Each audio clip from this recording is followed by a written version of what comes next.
unprecedented response from the Senate to protect American workers and American business in this situation. The president has outlined many of these, but let me just quickly go through them. Again, small business retention loans. This will cover roughly 50% of the private payroll in small businesses, where we will immediately make loans that will supply 8 weeks of salaries as long as they keep workers employed and overhead. And those loans will be forgiven at the end of the period as long as they keep workers employed. These are SBA loans, but the Treasury will be issuing new regulations authorizing almost every single FDIC insured bank to make these. I expect by the end of next week, we will have a very simple process where these can be made and dispersed in the same day. So this will be a very simple system to get money into small business hands. For companies that don't qualify that, we have a economic program of tax incentives to retain workers. And as the president said, we have enhanced unemployment insurance for people who don't fit into these two programs that will be administered through the states. We also have economic impact payments. These will be within the next 3 weeks, direct payments into most people's deposit accounts. And for those that don't have it, we will be having the checks in the mail. Treasury will have additional authorities. We have $500 billion that we can use to work with the Federal Reserve for emergency programs that will create up to an additional $4 trillion if needed to support American business and American workers in an unprecedented way. And then finally, the president mentioned $100 billion to hospitals and $150 billion to states that have specific coronavirus expenses, as well as many additional things. Mr. President, I especially want to thank you and the Vice President. You are constantly available to us, decisions on many issues. And again, thank everybody for this great bipartisan work. This is going to be enormous help for the American workers and the American economy. The president was very determined that Congress would move swiftly to protect hardworking Americans in business in this unprecedented situation. Thank you very much. It's a great job. Day and night, right? Day and night. That was a lot of work, and we'll see how it all goes. We still need a vote, Steve. Not really. Do you have a question? Yes. Do you think this bill will keep the economy afloat? Hopefully a long time. We'll see. If we have to go back, we have to go back. We're going to take care of the American worker. We're going to take care of these companies that fuel this country and make the country great. It's not their fault. It's not their fault. But we think... I would say we anticipated 3 months. Hopefully we won't need this for 3 months. Hopefully this war will be won quicker. But we expect that this is a significant amount of money, if needed, to cover the economy. And don't forget, a lot of this is going to be to keep companies that are very strong, AAA rated companies previously, to keep them going.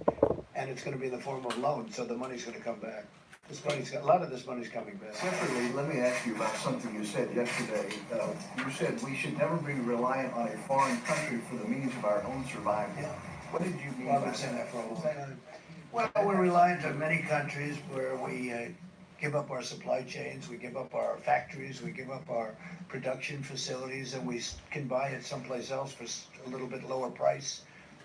But it's really costing us more when that happens, because we lose jobs, we lose everything, and we lose our independence, and we can't let that happen. So we'll be making some changes. We have been making those changes. Is there an executive order to basically ban the export of medical equipment? I don't know that we'll need that, but I think it's happening by itself. I think a lot of things are happening. Well, some people, we make the best medical equipment in the world, and you have some people like the European Union, they don't take it because they have specifications that don't allow our equipment in because it's designed in a different way. Even though it's a better way, it's designed. They're all playing games against us, okay? They've been playing games against us for years, and no president has ever done anything about it. But the European Union, you look at medical equipment, we make the best medical equipment in the world, but we can't sell it because, or not appropriately. And yet we take their medical equipment in our country. We're changing things, Steve. All this is changing. But they have specifications so that our equipment, designed specifically so that our equipment can't come into their countries. It's a very terrible thing that's happened to our country. And let me tell you, some of the people that took the biggest advantage of us are allies. You know, we talk about allies. They took advantage of us in many ways, but financially as well as even militarily. When you look, if you look at NATO, the abuse that was given to our country on NATO, where they wouldn't pay. And we were paying for everybody. We're paying now because of me. They're paying a lot. Now they paid $135 billion more. And then ultimately, Secretary General Stoltenberg, who I think you would say is maybe my biggest fan, we got him to pay an additional $400 billion, other countries. And but you know that, and then there's the trade. They make it almost impossible for us to have a fair deal. They know this. They know we're just waiting. We have all the advantages, by the way. It's going to be easy when I decide to do it. But this isn't the right time to do it. But we've been treated very, very unfairly by the European Union. Mr. President, 4 Republican senators have indicated that the extra $600 for unemployment insurance may encourage workers to leave their jobs, even though you can only collect unemployment if you're fired. I'm curious what you think of that concern. Well, I know the issue very well. We talked about it just a little while ago. Steve, I'm going to let you maybe discuss that. Sure. Now, the President and I spoke to several of those senators today, but let me just explain the issue, which is we wanted to have enhanced unemployment insurance. Most of these state systems have technology that's 30 years old or older. So if we had the ability to customize this with much more specifics, we would have. This was the only way we could assure that the states could get money out quickly in a fair way, so we used $600 across the board. And I don't think it'll create incentives. Most Americans, what they want to keep their jobs. And I said for 50% of these businesses, they will have the businesses keep those jobs. So this was, our number one issue was how do we make sure that American workers who needed to keep getting paid, this is no fault of their own, that businesses have been shut down. The President and Vice President wanted to make sure those hardworking Americans got money, and this was the most efficient way of doing it. Senators that you spoke with, are they in agreement now? I'm not going to comment on the specifics of where they are, but I would say, our expectation is this bill passes tonight and gets to the House tomorrow, and they pass it. We need to get this money into the American economy and American workers. That's the importance of this. And the one good thing when you think about that, people would get actually more money, but we don't want to give a disincentive. But they have been talking about that. It's a good question, actually. Yes, ma'am, please. Yes, thank you. The family of, on another subject, the family of retired FBI agent Robert Levinson says that U.S. officials have concluded that he's died in Iranian custody. Are you aware of that? And how did U.S. officials reach that conclusion? I've been very much involved in that. And he was a great gentleman and a great family. It's just, I mean, I have to say this, and they've been making the statement to the family, I believe, but it's not looking good. He wasn't well for years in Iran. It's not looking promising. We've gotten so many people back. We got 2 people back this week. But Robert Levinson, who was outstanding, he's been sick for a long time, and he had some rough problems prior to his detainment or capture, and we feel terribly for the family, but no, I don't accept that he's dead. I don't accept it. I mean, I'm telling you, it's not looking great, but I won't accept that he's dead. They haven't told us that he's dead, but a lot of people are thinking that that is the case. Feel badly about it. Mr. President, you tweeted earlier linking the closing of the country to your election success in November. Is this Easter timeline based on your political interests? What do you mean by election success? No. You said that the media wants the country to remain closed to hurt your odds No, I of think being the reelected. media, the media would like to see me do poorly in the election. I think, Lawmakers and I economists think on both that- sides of the aisle have said that reopening the country by Easter is not a good idea. What is that plan based on? just so you understand, are you ready? I think there are certain people that would like it not to open so quickly. I think there are certain people that would like it to do financially poorly because they think that would be very good as far as defeating me at the polls. And I don't know if that's so, but I do think it's so that there are people in your profession that would like that to happen. I think it's very clear. I think it's very clear that there are people in your profession that write fake news. You do. She does. There are people in your profession that write fake news. They would love to see me for whatever reason because we've done one hell of a job. Nobody's done the job that we've done. And it's lucky that you have this group here right now for this problem, or you wouldn't even have a country left. Okay, go ahead, Mr. President, two questions. The first one, once you sign the $2 trillion package, how soon or how rapidly do you expect to see Who economic you with? growth on the CBN? And my second question is, we're hearing you're pushing for April 6th to have direct payments issued to taxpayers. Is that the target date? I think it's, Again, I would say our expectation is within 3 weeks, we will have direct payments out where we have depository information.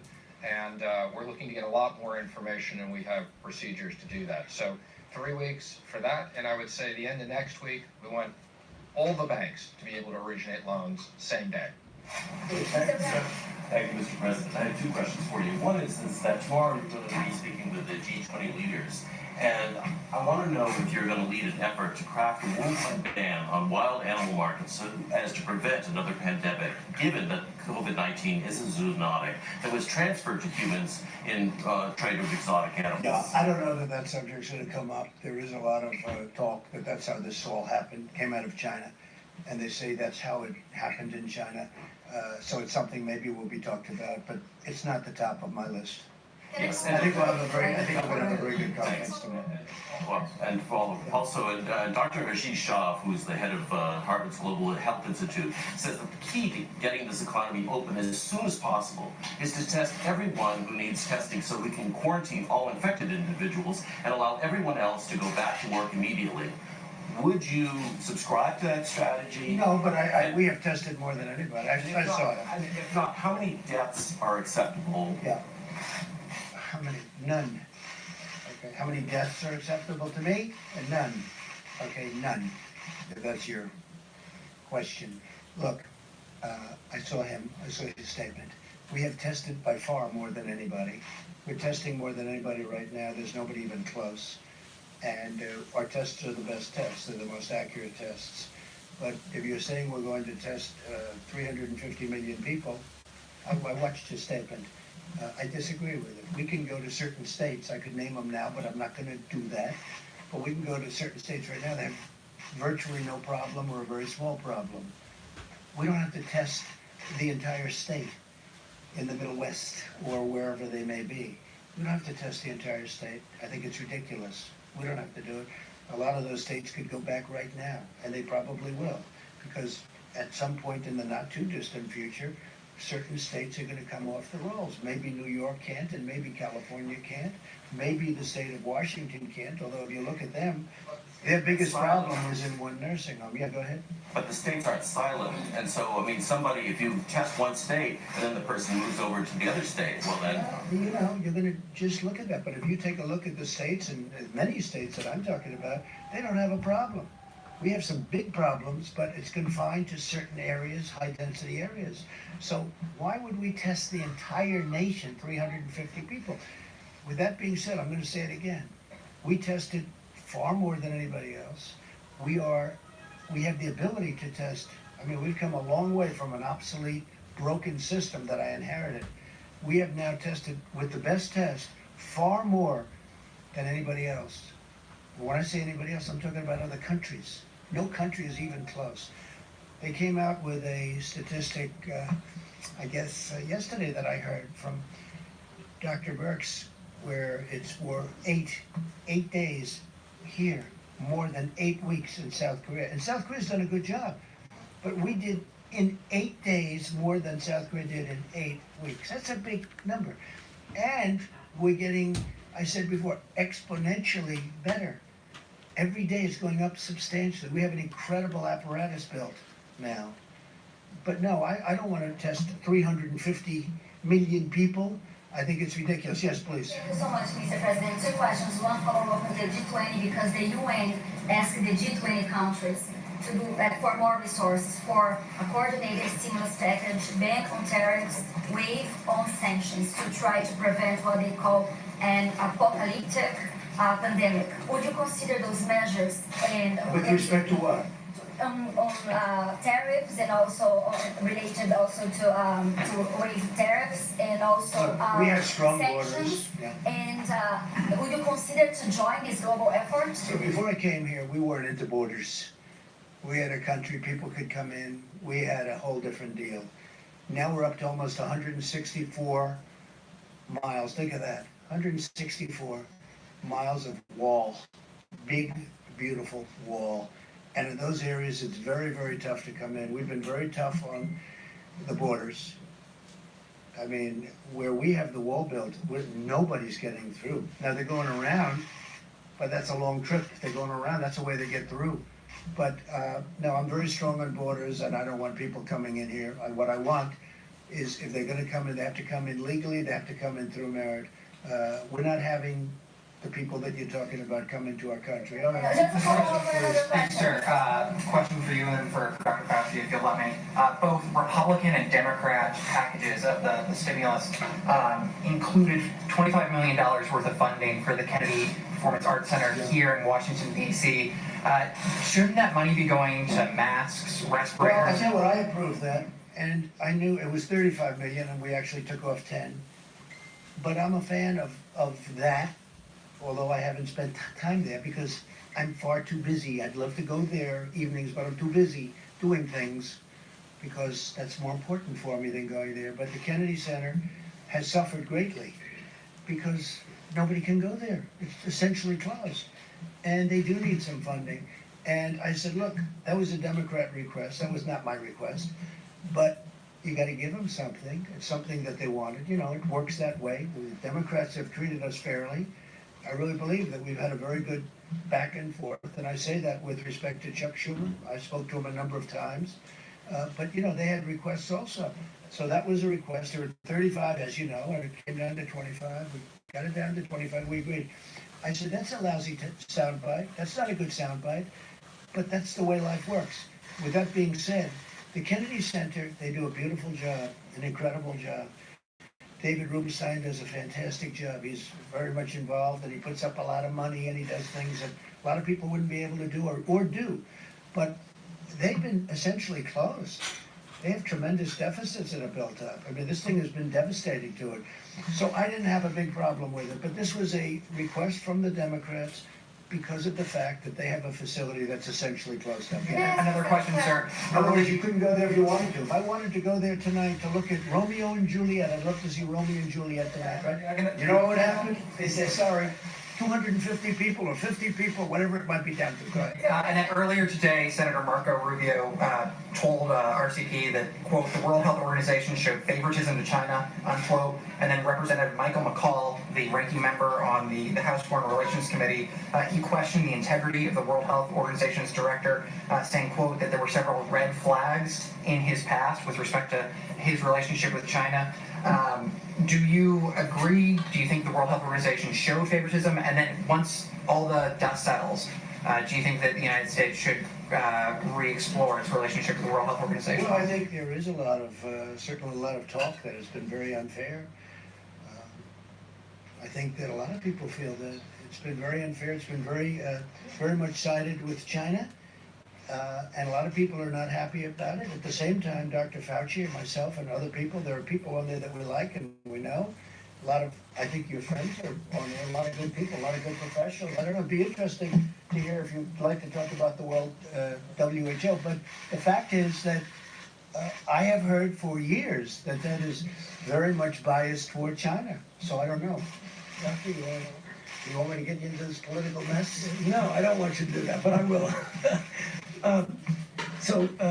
Tedros is really an outstanding person. I've known him from the time that he was the Minister of Health of Ethiopia. I mean, obviously, over the years, anyone who says that the WHO has not had problems has not been watching the WHO. But I think under his leadership, they've done very well. He has been all over this. I was on the phone with him a few hours ago, leading a WHO call. No, I'm not talking about China. You asked me about Tedros. World Health Organization praising China for its transparency and leadership on their response to the pandemic. You know, I can't comment on that because I mean I don't have any viewpoint into it. I mean I don't even know what your question is. Can I follow up on that phone call, please? Welcome to the team. You know, let me just tell you, I've heard that for years. I spoke to him yesterday. Seems fine to me. I don't know. But we're the ones that gave the great response, and we're the ones that kept China out of here. And if I didn't do it, you'd have thousands and thousands of people would have died, that are now living and happy. If I didn't do that early, call on China, and nobody wanted that to happen. Everybody thought it was just unnecessary to do it. And if we didn't do that, thousands and thousands of people would have died, more than what's happened. So that's it. All right, maybe one more, Steve, go ahead. When you have this G20 meeting tomorrow, what sort of coordinated response are you expecting? We're gonna have a meeting with the 20 nations total, including us, and it'll be a conference call tomorrow morning sometime. I look forward to people I know, I like. I think in every instance, I like every one of them. But it'll be an interesting call. You'll be the first to know. Next week, when the 15-day period ends, what should we expect then? Are you going to extend it for another We'll week? be talking. I'll be speaking. I'll be speaking with Tony. I'll be speaking with Deborah. I'll be speaking with some of the people that they like and respect, and they're going to bring along with them. We'll be speaking to Vice President Mike Pence and Steve, and we'll be speaking to everybody. I'm not going to do anything rash or hastily. I don't do that. But the country wants to get back to work. Our country was built to get back to work. We don't have a country where they say, hey, let's close it down for 2 years. We can't do that. It's not our country. So we're going to be talking, and it could be we'll do sections of our country. There's big sections of our country that are very, little affected by what's taking place. And there are other sections that are very heavily affected. So there's a big difference. But no, I would say by Easter we'll have a recommendation, and maybe before Easter, and at the end of the 15th day, or even during the 15th day, I think we'll have some kind of a recommendation. But our country wants to get back to work, Steve. I have had so many people, and they want to practice social distancing, and they want to practice no handshaking, no handshaking. They're not going to walk around hugging and kissing each other in the office when they come back, even though they may feel like it. They're gonna wash their hands more than they've ever done. They're gonna do all the things you're supposed to do. But see, you know what? It's time. People want to get back to work. I get it from both sides, in all fairness. And maybe it's a combination of both. Tony said before, a combination of both is sometimes very good. But there are areas that possibly, probably, they won't qualify. There are other areas that qualify almost now. So we're going to have to see what happens. But it'll be an interesting period of time. I'd like to get our country back. I have tremendous numbers of people wanting to go back. You have store owners where the store is sitting there. They don't know what's happening. They got to get back. You have businesses that are going to be closed.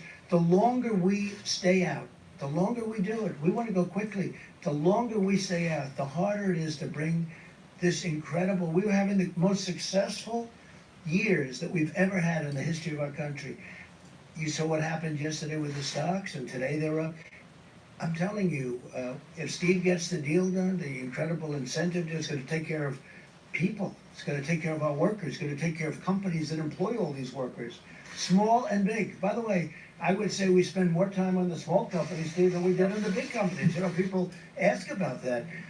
We spend more time thinking about the small businesses than the big, and that's what, that really fuels our country.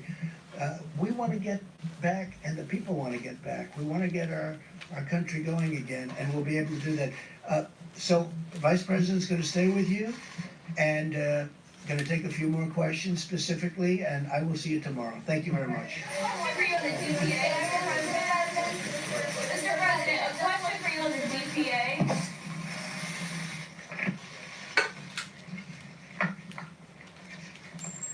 thank you all. A report on today's action by the White House Coronavirus Task Force. The President and our entire team continue to be inspired.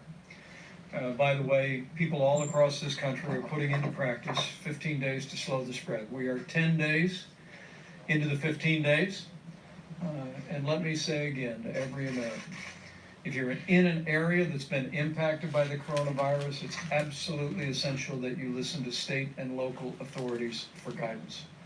But for every American, what you can do is implement the practices outlined in the President's coronavirus guidelines today. Một lần nữa, Phó Tổng thống nhấn mạnh tất cả người dân Mỹ theo hướng dẫn 15 ngày làm giảm tốc độ tăng của coronavirus. Các bạn hãy đọc cái hướng dẫn này. Americans from exposure to the coronavirus, and we can save lives. And so on behalf of the President and our entire task force, I want to say thank you to the American people. Thank you for your cooperation. Thank you for embracing the principles in 15 days to slow the spread. We heard about that cooperation today in a series of conference calls. We spoke with equipment manufacturers who are stepping forward as never before to assist us in developing the medical equipment that is essential, whether it be masks or other medical supplies or ventilators. FEMA reported to our task force today that hundreds of companies have stepped forward to be involved in the supply chain, and we are vetting nearly 70 of those countries for specific repurposing of their manufacturing to produce everything from masks to gloves to gowns, and of course to ventilators. We also had a very productive call with Secretary Betsy DeVos with education leaders from around the country today. And let me say on behalf of the President and a grateful nation, thank you to all of our teachers, many of whom are now home, teaching children from afar, even in many cases while they have their Phó own Tổng thống cũng gửi lời cảm ơn những giáo viên đã ở nhà và hướng dẫn dạy cho các em tại nhà qua online. Grateful to each and every one of you who find yourselves educating out of home. And the Department of Education has a helpful website on coronavirus recommendations, ed.gov/coronavirus. And as we mentioned before, Secretary Betsy DeVos and Secretary Sonny Perdue will be joining us at this podium on Friday to speak about distance learning recommendations that have been made not just for secondary or for college education, but also for K through 12 education. We're opening up avenues, creating new flexibility so that not only college students can continue to be involved in learning from afar, but children K through 12 can do the same. Secretary Perdue will also be here to talk about the food lunch program and free and reduced lunches. Today, the President and I also spoke to over 150 CEOs of the top nonprofit organizations in the country. We thanked them for their ongoing work, supplying the needs not only of people impacted by the coronavirus, but the most vulnerable among us in our communities. Organizations like Red Cross, the Salvation Army, Feeding America are all still working every day. And we promise to urge every American, if you have the means and have the ability, continue to be generous to nonprofit organizations that are helping those most in need in your community. The President marshaled a whole of government approach. That means working with our governors today. The President and I were in direct contact with governors of New York, California, Washington State, New Jersey, Michigan, and others. And we continue to be inspired and impressed by the leadership that governors are providing in their states, making tough choices, leading their states, and the President and I are truly grateful. The task force made a recommendation, and FEMA has assembled a team to provide technical assistance to the state of New York, and that team was welcomed by Governor Cuomo. Will be arriving on the ground there very soon, along with all the other resources that the President recently announced would be flowing to New York and to Washington State and to California. In my conversation with Governor Gavin Newsom of California, I was pleased to speak to him and hear that our FEMA team is literally at the table with the state of California's team, working to meet their supply needs, working to work on capacity. And I want people to know in the states that are most impacted by the coronavirus that we are with you, and we're going to stay with you. We're going to continue to work around the clock to make sure your courageous healthcare workers, your health systems, and your state governments have the resources to support your response. On the subject of testing, Dr. Birx will reflect on what the data is showing in just a moment. Not including local labs and hospitals, we are at 432,000 tests completed. And we're pleased to see that there are literally drive-through and community sites around the country, and the U.S. Public Health Service is assisting states in standing those up each and every day. We do remind hospitals and labs around the country, and the moment the President signs the bill, that it is absolutely essential that they provide the results of the test to us. It gives us visibility into what's happening on the ground. But because of the public-private partnership President Trump initiated with these vast commercial lab networks around the country, we are adding tens of thousands of tests every single day. On the subject of supplies, before the end of the week, we'll talk a bit more, as the President did moments ago, about the supply chain. I was at FEMA last night and literally saw a room full of people with laptops and cell phones. We are literally leaving no stone unturned, as I told governors today, to find medical supplies, whether it be masks or gowns or gloves or ventilators, and the team is working around the clock to meet those needs. A few smaller items. First and foremost, the CDC is developing guidance, which we'll be publishing tomorrow, about the best way to utilize our natural resources at our parks. It would be several weeks ago that our Park Service waived all entrance fees, and we directed the CDC to produce guidance for how people can still practice social distancing and common sense, but be out of doors and enjoy our natural parks. We'll also be sharing that guidance with the vast state park systems around the country and encouraging their support. With that, let me last say again, there's nothing more important for the American people to do to slow the spread than to heed your state and local guidance in areas impacted by the coronavirus, and for everyone else to put into practice the 15 days to slow the spread. Dr. Fauci will reflect on the importance of mitigation and the impact that we believe that it is having around the country. But it is, people ask me from time to time, what can I do? And I say from my heart to every American, this is what you can do. Not just to protect your own health and that of your family, but no American wants to inadvertently spread the coronavirus, particularly to those that may be vulnerable to serious health consequences. Remember that the risk of serious illness to the average American remains low. I mean, the vast majority of people that contract the coronavirus will have mild symptoms to flu-like symptoms, and will recover. But for seniors with serious underlying health conditions or with people with immunodeficiencies, everyone needs to practice the principles of 15 days to slow the spread. The President announced this week that we are looking forward to the day that we can open up the country. And this team will be bringing him recommendations about how we can safely and responsibly do just that.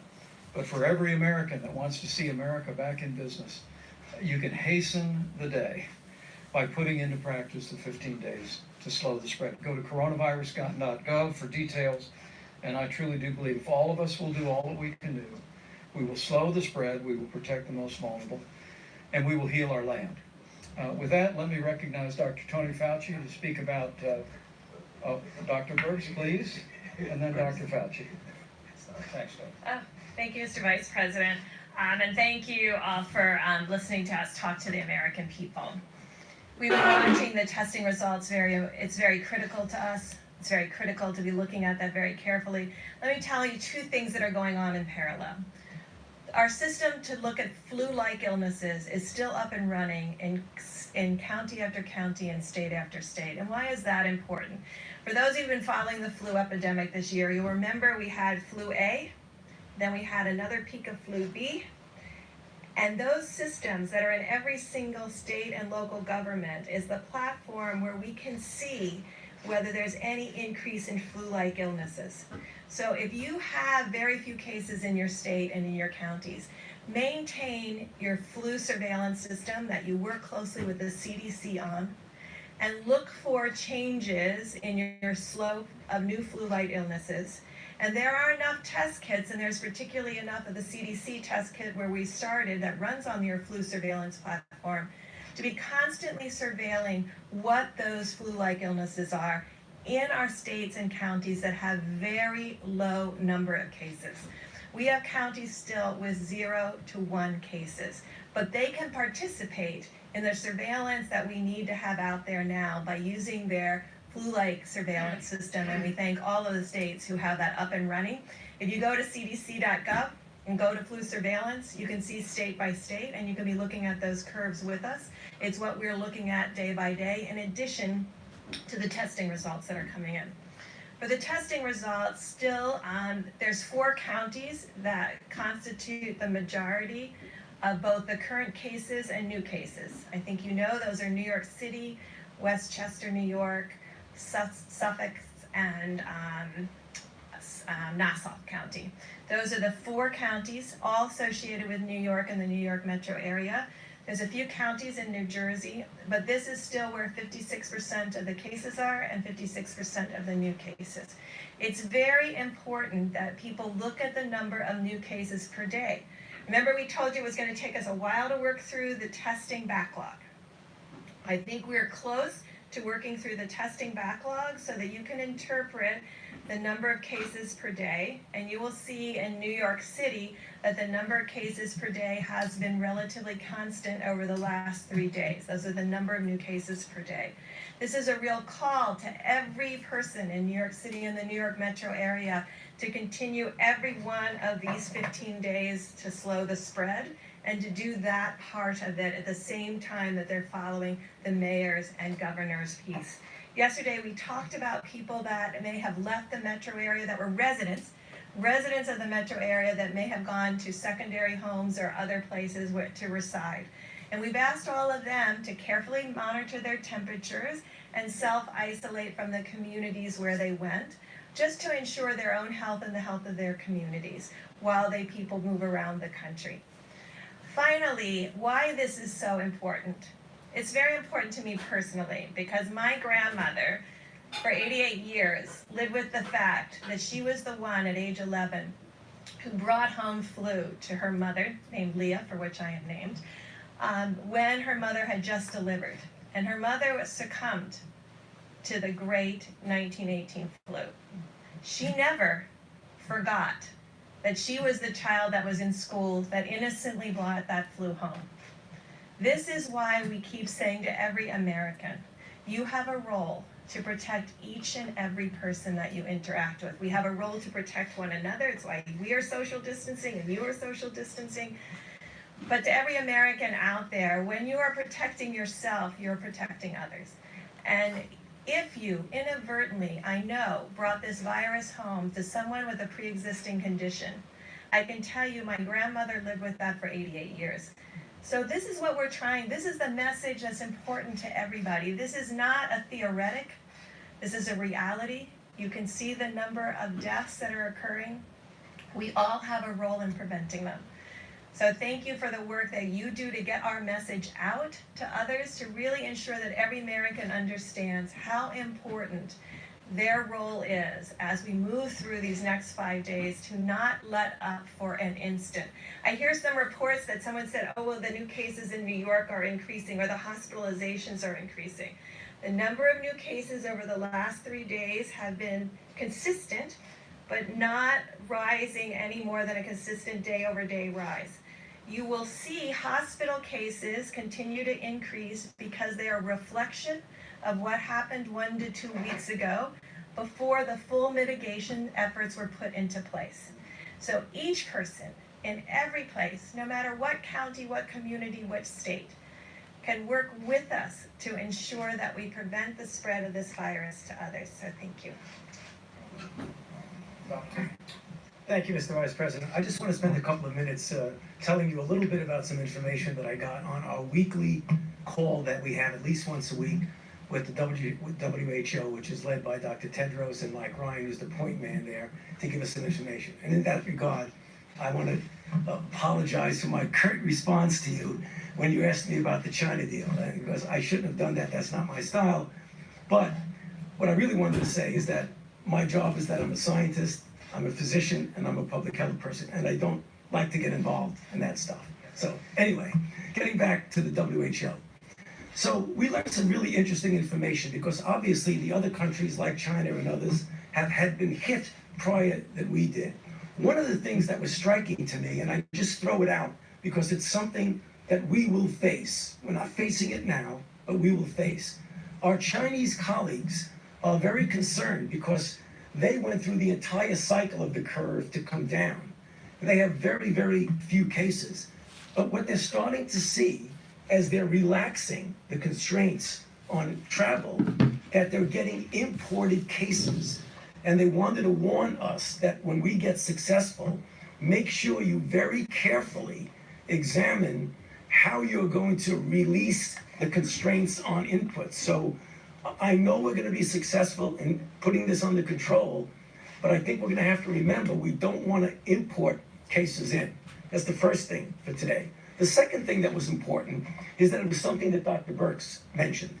And that is when you look at the inflection of the curves, we now have multiple different countries that have gone through various phases of their individual outbreaks.